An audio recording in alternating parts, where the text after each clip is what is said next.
রাজনীতিতে দুই ধরনের পাগলামো রয়েছে। একটা হলো অশিক্ষা, কুশিক্ষা, অজাত কুজাত ভিজাত সংক্রান্ত। অর্থাৎ ডাকাত ছিল কিন্তু রাজা হয়ে গেছেন। যেমন আফগানিস্তানে হঠাৎ করে সিংহাসনে বসলেন ডাকাতদের সর্দার দস্যু বাচ্চা এ সাক্ষ্য। তো তিনি সিংহাসনে বসার পরপরই রীতিমতো পাগলামো শুরু করলেন। তিনি যে রাজকীয় চেয়ার সেখানে বসলেন, যেহেতু ডাকাত মানুষ পাহাড়ে পর্বতে গুহায় লুকায়িত থাকতেন, তো তিনি সেই সিংহাসনে বসার পর ওটা ছিল একটা স্প্রিং এর গদিওয়ালা সিংহাসন। এগুলো ইতিহাস, কোন গল্প নয়। তো বসার পর তিনি যখন ওটা দেখলেন তখন তার ভয় লাগলো এবং ওটার ভিতর কি আছে হি ওয়াজ টু সারপ্রাইজ এটা দেখার জন্য। এই জন্য তিনি করলেন কি, ওই সিংহাসন কুটি কুটি করে কেটে ভিতরে যে স্প্রিং গুলো আছে এগুলো তিনি বের করে দেখলেন। এই গেল এক রাজার ঘটনা। আমরা ক্রিমিনোলজিতে পড়েছি, অপরাধে পড়েছি, ফ্রান্সের এক রাজা ছিল চোর, জাস্ট সিসকে চোর। আমাদের দেশে যেমন শীদেল চোর আছে ওরকম শীদেল চোর। হঠাৎ করে ফ্রান্সের রাজা হয়ে গেল। এখন রাজা হওয়ার পরও তার খুব চুরি করার খুব শখ। তো সে তো গোপনে চুরি করতে পারে না, সে আস্তে করে কি বিভিন্ন মার্কেটে যায় এবং বিভিন্ন দোকান থেকে আস্তে করে সেই একটা জিনিস সরিয়ে ফেলে। তো সরিয়ে ফেলার পর এখন এটি নিয়ে রাষ্ট্রে একটা সিসিরপ পড়ে গেল। ফলে রাজার যারা মন্ত্রী তারা পিছনে থাকতেন এবং ওই রাজা যেটা নিতেন তিনি মনে করতেন যে আমি চুরি করেছি, আর দোকানদারদেরকে পিছনে একজন গ্রুপ থাকতো, মন্ত্রী পরিষদের লোকজন থাকতো, তারা এই বিলগুলো পেমেন্ট করে দিত। এই যে বড় মানুষের চুরি করার অভ্যাস, এটা মানে এখন আমাদের সমাজে একটা সাইকোপ্যাথ। অনেক নারী আছেন, অনেক অভিনেত্রী আছেন যারা দেশে বিদেশে গিয়ে চুরি করতে গিয়ে বা দেশের অনেক যাকে বলা হয় সুপার স্টোরে গিয়ে এখনো তারা চুরি করেন এবং ধরা পড়েছেন, ভীষণ রকম স্ক্যান্ডাল হয়েছে। অনেকে বিদেশে গিয়ে চুরি করতে গিয়ে তারা শাস্তিপ্রাপ্ত হয়েছেন, আটক হয়েছেন, এরকম ঘটনা ঘটেছে আমাদের বাংলাদেশের সেলিব্রিটি। আর ইউরোপ আমেরিকাতে এই ধরনের ঘটনা ছেলে এবং মেয়েদের ক্ষেত্রে, বিশেষ করে যারা সেলিব্রিটি, অসংখ্য রয়েছে, আর সাধারণ মানুষের মধ্যে তো আছেই। তাহলে রক্তের মধ্যে যদি আপনার পাগলামো থাকে, অপরাধের বীজ থাকে, আপনি রাজা হন বাদশাহ হন, এটা ডাজ নট ম্যাটার, এটা আপনি করবেনই। এগুলো এক। দুই নম্বর হলো যে আমাদের সমাজের যেটাকে বলা হয় ইত্রামি। ইত্রামি মানে পশুর মতো ব্যবহার, ইতর, মন্দ শ্রেণীর প্রাণী। তো ইতরের মতো যখন আপনি ব্যবহার করবেন, পশুর মতো যখন আপনি ব্যবহার করবেন, এটাকে আমরা সাধারণত ইত্রামি বলি। আমাদের প্রত্যেকটা মানুষের মধ্যে কম বেশি পাশবিকতা রয়েছে, কিন্তু যখন রাজনীতিতে একটা মানুষ পৌঁছে যায় তখন এই পাশবিকতা, ইত্রামিটা কোন পর্যায়ে চলে যায় সেটা আপনারা সাম্প্রতিক সময় এই অ্যাপেস্টেন যে ফাইল, এই ফাইলে বিভিন্ন লোকদের, যে পাওয়ারফুল মানুষদের যে বিকৃত রুচি, তাদের যে নির্মমতা এবং নিষ্ঠুরতা, এটা যাকে বলা হয় এটা এখন প্রকাশ হয়ে গেছে। ডোনাল্ড ট্রাম্পকে নিয়ে বিচার হচ্ছে এবং তিনি বলছেন যে আমি অ্যাপেস্টিনের সাথে আমার যে সম্পর্ক, সেই সম্পর্কের ভিত্তি করে আমি কোনো নারীকে ধর্ষণ করিনি। ওখানে যে অভিযোগ আছে যে ওখানে আসলে বিকৃত যৌনাচার হতো। যেমন দেখা গেল যে আপনি উইথ লাভ অ্যান্ড অ্যাফেকশন একজনের সাথে যৌন সঙ্গম করলেন, এটা এক ধরনের অবস্থা। আপনি একজনকে খুব জোর করে মারধর করে ধর্ষণ করলেন, এটা এক ধরনের বিকৃত রুচি। আর পাশবিক কিছু আচরণ রয়েছে। এই অ্যাপেস্টিনের ফাইলে এগুলো দেখা গিয়েছে যে অনেক মেয়েকে, নারীকে তার সঙ্গে যৌন সঙ্গম করার পর তাকে খুন করা হয়েছে, মারা হয়েছে এবং তার সে মাংস, নাড়ি ভুড়ি বের করা হয়েছে। অনেকে বলছে তারা এগুলো রান্না করে খেয়েছে। তো এগুলোকে আসলে ইতর বলবেন কিনা, ইত্রামি বলবেন কিনা, অথচ রাজনীতির ক্ষেত্রে এইরকম ঘটনা অহরহ হয়।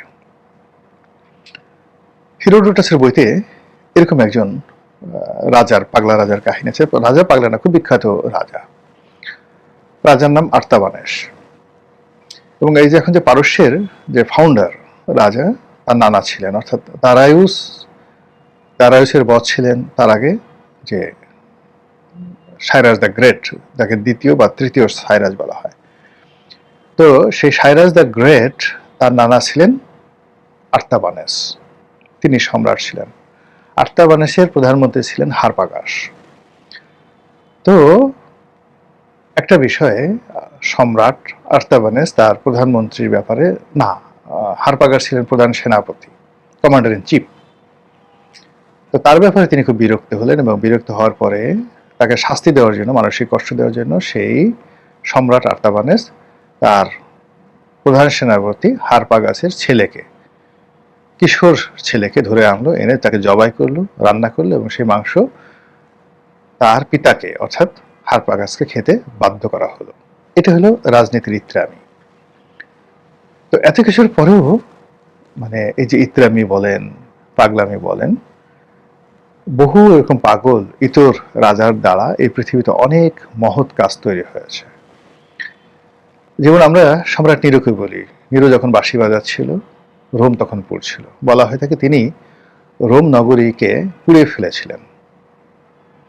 তো রোম নগরীকে তিনি পুড়িয়ে ফেলেছিলেন এই কারণ হলো যে রোমে অনেক বস্তি ছিল এবং অনেক বাড়িঘর তার পছন্দ হচ্ছিল না, এবং তিনি তার সাম্রাজ্যে তখন এত টাকা ছিল ন্যাশনাল ট্রেজারিতে, সেন্ট্রাল ট্রেজারিতে, তিনি সেগুলো দিয়ে একটা আধুনিক শহর গড়তে চেয়েছিলেন। এই জন্য তিনি জাস্ট 4 তলা বা 5 তলা, 4 তলা বিল্ডিং পুরোটা মার্বেল দিয়ে 10 কিলোমিটার, 10 মাইল বাই 10 মাইল সেই প্রাচীন রোমকে তিনি নির্মাণ করেছিলেন খুব অল্প সময়, সম্ভবত 4 থেকে 4.5 বছরের মধ্যে। ওই রোমে আগুন লাগার 4 থেকে 4.5 বছরের মধ্যে আপনি চিন্তা করেন, যেটা ঢাকা শহরে এখন এত বড় না, 10 মাইল লম্বা, 10 মাইল প্রশস্ত স্কোয়ার একটা, যাকে বলা হয় মানে তিনি একটা স্কোয়ার একটা সিটি তৈরি করে ফেলেছিলেন। সেখানে ঘরগুলো ছিল স্কোয়ার, রাস্তাঘাট স্কোয়ার, এবং সমস্ত বিল্ডিংগুলো যে আউটার বিল্ডিং তিনি তৈরি করে দিয়েছিলেন সব মার্বেলের তৈরি, হোয়াইট মার্বেল, হোয়াইট সিটি। তো আপনি দেখবেন যে আমাদের যে হোয়াইট হাউস আছে, হোয়াইট হাউসের সামনে ওয়াশিংটন ডিসিতে তার প্রায় 1.5 বর্গ কিলোমিটার এলাকা নিয়ে সবকিছু এরকম কিন্তু square, same size, same square, এবং হোয়াইট হাউসকে কেন্দ্র করে একটা ওই 1 বর্গ কিলোমিটার এলাকা ওইভাবে গঠন করা হয়েছে। তো ওইরকম মানে 10 বর্গ মাইল এলাকা নিয়ে একটা পুরো শহর তিনি গড়ে তুলেছিলেন। তো এই পাগলামির ফলে কিন্তু রোম ওটা পেয়েছিল। এরকম ধরেন সুলতান মাহমুদ, এখানে আমি মূলত সুলতান মাহমুদের কথাগুলো বলবো আপনাদেরকে। এটা বলার জন্য এই সপ্তাহে যে আমি লেখা লিখেছি, এই সুলতান মাহমুদকে নিয়ে লেখা লিখেছি, এবং সেই লেখা লিখতে গিয়ে আমাকে প্রচুর পড়তে হয়েছে, এবং সেই বিষয়গুলি আজকের এই ভিডিওতে যতটা সম্ভব সংক্ষেপে বলবো। তিনি মনে করেন কেমন পাগল ছিলেন। তিনি মূলত সাসানিদ রাজবংশের তার পূর্বপুরুষরা ছিলেন চাকর, কৃতদাস। তার দাদার নাম ছিল আলপ্তগিন, আর তার বাবার নাম ছিল সবুক্তগিন। তো আলপ্তগিন তার যে দাদা, সেটা পারস্য, আজকে যে পারস্য ইরান, সেখান থেকে তিনি চলে এলেন এবং যে গজনি, আফগানিস্তানের, আজকে যে আফগানিস্তানের একটা ছোট্ট এলাকা গজনি, তিনি সেখানে একটা জায়গির প্রতিষ্ঠা করলেন, একটা ছোট জমিদারি প্রতিষ্ঠা করলেন, এবং সেই জায়গির তিনি মারা যাওয়ার পর তার ছেলে আলপ্তগিন হলো, আলপ্তগিনের ছেলে সবুক্তগিন। তো ধরুন আমাদের ঢাকার নবাব পরিবার ছিল এইরকম। তো সেখান থেকে তিনি এতগুলো একটা সাম্রাজ্য প্রতিষ্ঠা করলেন, যেটা আজকের পুরো ইরান, আজকের আফগানিস্তান, পাকিস্তানের যে সিন্ধু অববাহিকার যে অঞ্চল, দোয়াব অঞ্চল, ভারতের দোয়াব সহ সিন্ধু অববাহিকার পুরো পাঞ্জাব, মানে পূর্ব পাঞ্জাব, পশ্চিম পাঞ্জাব, পাকিস্তানের পাঞ্জাব এবং ভারতের পাঞ্জাব, এছাড়া ভারতের উত্তর ভারতে আরো বিরাট অংশ। এরপরে মধ্য এশিয়ার সমরকন্দ, বোখারা এবং তুর্কমেনিস্তান, পুরো এলাকাটা ছিল এই সুলতান মাহমুদের দখলে। মাত্র 32 বছর তিনি সময় পেয়েছিলেন, শাসন করেছিলেন, এবং তার সময়টাতে গ্লোবাল হেরিটেজ, এত সুন্দর নগরী পৃথিবীতে আর তৈরি হয়নি। সেই নগরী ছিল সমরকন্দ এবং বোখারা। তিনি পৃথিবীতে যেখানে যেতেন বিজয়ের জন্য, সেখানের যত বিখ্যাত ইঞ্জিনিয়ার, আর্কিটেক্ট যা কিছু আছে সবগুলোকে তিনি নিয়ে আসতেন তার রাজ্যে, এবং তার রাজ্যের সৌন্দর্য বৃদ্ধি করতেন। যত কবি, সাহিত্যিক এবং তার সময় যে সকল স্কলার, যেমন ধরেন ইবনে সিনা, তো তিনি ইবনে সিনাকে তার রাজদরবারে আনতে চান, কিন্তু ইবনে সিনা পাগলের মতো বনে জঙ্গলে ঘুরে বেড়ান যে তিনি রাজার মানে চাকর হবেন না। কিন্তু তিনি সামহাও আল বেরুনির মতো বিখ্যাত লোককে ধরে ফেললেন এবং আল বেরুনিকে তার কাছে নিয়ে আসলেন। এরপর তিনি ইরানের তুষ, সেই তুষ নগরী থেকে মহাকবি ফেরদৌসিকে নিয়ে এলেন। নিয়ে এসে তাকে বললেন যে আপনি এই পারস্যের ইতিহাস লেখেন, এবং সে প্রথম থেকে একেবারে শেষ পর্যন্ত আপনি এটা লিখতে থাকেন, যত রাজা বাদশাহ তাদের যত গৌরবময় কাহিনী কবিতার আকারে লিখতে থাকেন, এবং প্রতিটি লাইনের জন্য আমি আপনাকে একটা করে স্বর্ণমুদ্রা দেব। তো সুলতান মাহমুদের আকাঙ্ক্ষা ছিল যে ফেরদৌসী সবার সাথে লিখে এসে সুলতান মাহমুদকে শেষ পর্যায়ে তার নামটা লিখবে। কিন্তু ফেরদৌসী সবকিছু লিখেছে, কিন্তু সুলতান মাহমুদকে নিয়ে তিনি দুই কথাও লেখেননি এবং তাকে পারস্যের বীর হিসেবে তিনি স্বীকৃতি দেননি। এর কারণটা হলো ওই যে সুলতান মাহমুদকে তিনি রাজা মানতে পারেননি। তিনি মনে করেছেন সুলতান মাহমুদের দাদা ছিল কৃতদাস, বাবা ছিল দাস বংশর, আর সুলতান মাহমুদও রাজা হলেও তিনি আসলে মূলত সম্রাট হলেও তিনি মূলত দাস, মন মানসিকতা চাকরির মতো রয়ে গেছে, ভাই বোন ক্রিমিনাল, তার মধ্যে পাগলামি আছে, তাকে এই শাহানামতে স্থান দিতে পারে না। এখন এই কথা মানে তিনি চিন্তা করতেন এবং সেই কাজ করেছেন, সেটা সুলতান মাহমুদ টের পেয়েছে। আবার সুলতান মাহমুদ নিজে সেটা বলতেও পারলেন না যে তুমি আমার নামটা কেন রাখোনি, আমার বীরত্ব কি তোমার পছন্দ হয় না? আমি এত বড় একটা সাম্রাজ্য প্রতিষ্ঠা করেছি, আমার দাদা যাদের চাকর ছিলেন তারা তো আমার অর্ধেক রাজত্ব করতে পারে না, আমার এই বীরত্ব কি পারস্যবাসীর জন্য যাকে বলে অনুকরণীয় নয়, গর্বের নয়? এই কথা তিনি লজ্জায় বলতে পারেননি। তিনি যেটা করলেন, কৃপণতা করলেন, তিনি বললেন যে ঠিক আছে, আমি স্বর্ণমুদ্রা না দিয়ে তিনি বললেন যে প্রতি পঙ্গুক্তির জন্য একটা করে রৌপ্য মুদ্রা দেওয়া হোক। এই কথা শুনে ফেরদৌসী ভীষণ রকম অভিমান হলেন, তিনি টাকা না নিয়ে চলে গেলেন। এরপরের ঘটনা আপনারা অনেকেই জানেন, কিন্তু আমি এখানে তার পাগলামির যে ঘটনাটা বলবো সেটা হলো যে আল বেরুনিকে তিনি অনেক ভালোবাসতেন, ভয় করতেন, আতঙ্কগ্রস্ত ছিলেন। এর কারণ হলো আল বেরুনি পৃথিবীর মহাকালের যে সকল মানে দুর্লভ মেধার অধিকারী যে সকল মহামানব পৃথিবীতে এসেছেন তাদের মধ্যে অন্যতম। তিনি physics, chemistry, biology, mathematics, higher mathematics, তারপরে জিওমেট্রি থেকে শুরু করে ইতিহাস, ধর্মতত্ত্ব, তারপরে অ্যাস্ট্রোলজি, অ্যাস্ট্রোনমি, মানে জ্যোতির্বিদ্যা এবং মহাকাশবিদ্যা, আকাশের গ্রহ নক্ষত্রের যে অবস্থা। এবং ওই সময়টাতে আল বেরুনি, আপনি চিন্তা করেন, আল বেরুনির 930 খ্রিস্টাব্দে তার জন্ম, বা এই সময়টা অর্থাৎ 930 থেকে 1032 এই সময়টার মধ্যে। তখন তিনি এই পৃথিবীর যে ব্যাসার্ধ, পৃথিবীর যে আয়তন, যেটা তিনি ওই সময়টাতে আবিষ্কার করে গেছেন আধুনিক বিজ্ঞান অলমোস্ট সেম 19-20। তাহলে বুঝেন যে একটা পাহাড়ে উঠে তিনি জ্যামিতির মাধ্যমে এই পৃথিবীর আয়তন নির্ণয় করে দিয়েছেন ওই জমানাতে 950 বা 980 খ্রিস্টাব্দে, যেটা এখন পর্যন্ত বলা হয় নির্ভুল। এই ছিল তার মেধা। তিনি ওই সময়টা আকাশের গ্রহ নক্ষত্র থেকে শুরু করে আজকে যে জ্যোতির্বিজ্ঞান আমরা কিরো বলি বা ইত্যাদি ইত্যাদি বলি, তিনি এইগুলোতে এত পারদর্শী ছিলেন যে তিনি সবার ভাগ্য গণনা করতে পারতেন। তারপর শেষে তিনি নির্ভুলভাবে যে দিনপঞ্জিকা, আমরা যেটাকে বলা হয় কুষ্ঠি, মানসিক কুষ্ঠি রচনা করে দিতে পারতেন। একটা নবজাতক শিশু সারা জীবন কি হবে এটা তিনি ওইভাবে তৈরি করে দিতে পারতেন। এইরকম ছিল তার মেধা, এবং এটা নির্ভুল। এবং এটার একটা ঐতিহাসিক ব্যাখ্যা আপনাকে দেই বা আপনাদেরকে জানাই। তো এই যে তার যে মেধা এবং যোগ্যতা, এটা দেখে সুলতান মাহমুদ আশ্চর্য হতেন মাঝে মধ্যে। আবার মাঝে মধ্যে মনে হতেন যে আমি সম্রাট, আমার সে যদি আমার পারিষদবর্গ বেশি জ্ঞানী হয়ে যায়, এটা কেমন দেখায়। তার ভয়, আর তৃতীয় ভয় ছিল যে আমার ভবিষ্যৎ সম্পর্কে যদি সে জানে তাহলে তো সে আমাকে পাত্তা দেবে না। তারপর হলো যে সে যদি আমার মনের কথা বুঝতে পারে, তাহলে আমি কি করি, কোথায় যেতে চাই, কি করতে চাই, এটা যদি সে কাউকে বলে দেয় তাহলে আবার কি হবে। এরকম একটা অদ্ভুত সে এই আল বেরুনিকে নিয়ে টেনশনের মধ্যে থাকতো। আবার তাকে ছাড়া কোথাও সে চলতেও পারতো না। 17 বার সে ভারত আক্রমণ করেছে, 17 বারই সে আল বেরুনিকে নিয়ে এসেছে। তো একদিন সে তার কি মনে হলো, সে একটা বাগান বাড়ি করেছে সুলতান মাহমুদ, এবং সেখানে একটা জলসাঘর সে তৈরি করেছে, এবং জলসাঘরের 4টি সদর দরজা।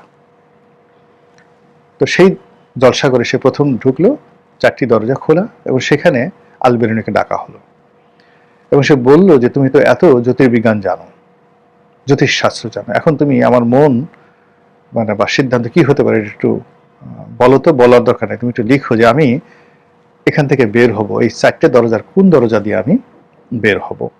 এটা লিখে ওই যে আমার যেখানে আমি হেলান দিয়ে বসে বাইজিদের নাচ দেখবো, ওখানে একটা কোলবালিশ আছে, সেই কোলবালিশের নিচে ওটা ঢুকিয়ে রাখো। আল বেরুনি লিখলো লিখে সেই কোলবালিশের নিচে ঢুকিয়ে রাখলো। এরপর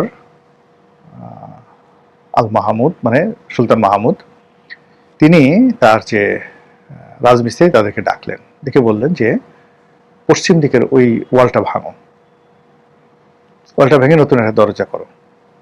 তাই হল, এবং তিনি সেই দরজা দিয়ে বের হয়ে গেলেন, বের হয়ে গিয়ে আবার ঢুকলেন, ঢুকে এরপরে বললেন যে দেখো তো আল বিরুনি কি লিখেছে ওখানে।